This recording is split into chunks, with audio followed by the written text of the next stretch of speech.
Did you know that the average American has $33,000 to $37,000 in debt? But does having that debt mean you shouldn't invest in the stock market? Does it mean you should pay off that debt right away? Sometimes it makes sense to invest over paying off debt, and sometimes it makes sense to pay off debt right away. And that's what we're going to be talking about in this video. I'm Matt Giannino. I teach you how to make money, grow money, and invest money. So please like this video, subscribe to the channel. I'd greatly appreciate it. And I won't waste your time because today in this video, we're going to talk about should you be paying off debt or should you use that money to invest? And first off, I want to talk about the deciding factors. So the amount of debt you have doesn't really matter in this situation.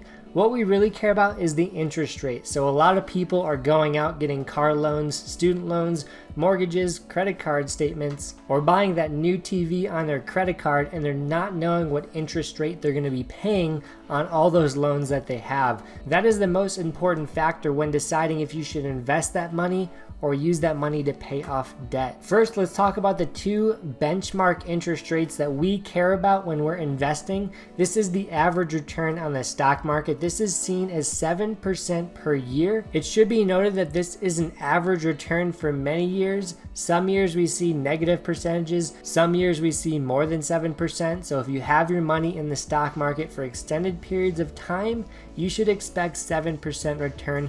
But I'm not a financial advisor. This isn't financial advice. Just trying to tell you some information to help your life out. And the next benchmark we care about with the interest rate is the 10-year bond. So this right now is at 1.7%, one of the lowest bond rates in history for the US. And this is another alternative for where you'd be putting your money if you didn't pay off debt. These are the two places we're talking about today that make sense to invest your money that don't involve too much time. Bonds and the stock market. So if we're not paying off debt, we could either be putting our money into the stock market or buying bonds. So right now, like I said, the benchmark rates for both are 1.7% for a 10-year bond and then 7% for the stock market. So we're going to make a note of that below, and those are going to be important when deciding if we should be paying off debt or putting our money into the stock market or the bond market. It also should be noted that the bonds pay a fixed amount every year, so that 1.7% you're going to be getting every year, basically risk-free. So like I said, for the stock market, you're not guaranteed that amount every year. It's the average return for long periods of time. But the bond market, you can expect to get that return for the next 10 years if you buy a 10-year bond. So those are the differences, the pros and cons of investing in the stock market or the bond market. So now let's get into why you're watching this video. Should you invest or pay off debt? And I'm going to give you 3 scenarios that we're going to walk you through and help you decide what you should do in each scenario. So first, let's say you have a balance on your credit card with an interest rate of 25%. What do you want to do with that 25% is compare it to the percentages I listed before. And obviously 1.7% and 7% will not beat 25% if you're trying to invest it. 25% is an interest rate we're just not getting close to with investment returns. So in that case, if your interest rate is that high on your credit card, you should be paying off that credit card debt right away, probably as quickly as possible, because in 3 to 4 years, that debt is going to double because the interest rates are so high on it. So scenario number 1, if we're anywhere above, let's say 8 to 9%, you should be paying that off relatively quickly. Scenario number 2, let's say we have a mortgage that's at 4%. So you're paying 4% per year to live in a house.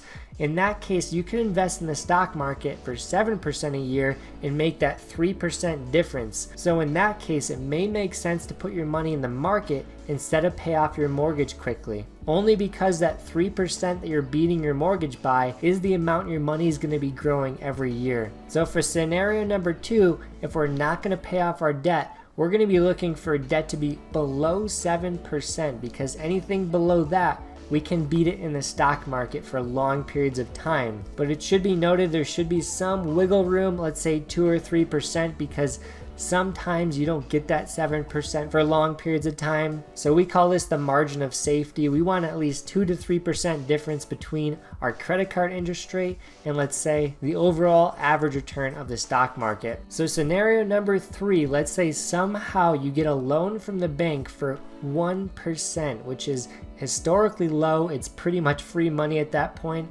You could use that to invest in the bond market for 1.7% and beat that difference by 0.7%. You could also use that money to invest in the stock market, beating that difference by 6%. So if you can get your interest rate that low, that money is better invested in 2 directions. So for scenario number 3, if we can get below the stock market and the bond market, our interest rate on our loan, in that case, we're better off investing our money in either the stock market or buying bonds. So let me recap those 3 scenarios one more time. If we have interest rates on debt that are above 7%, we're better off paying that off as quickly as possible. Scenario number 2, if we have loan interest rates below 7%, we're better off investing that money if we have a good margin of safety, let's say 2 to 3% difference. In scenario number 3, if we are under the bond rate and the stock rate for the loan on our interest rate,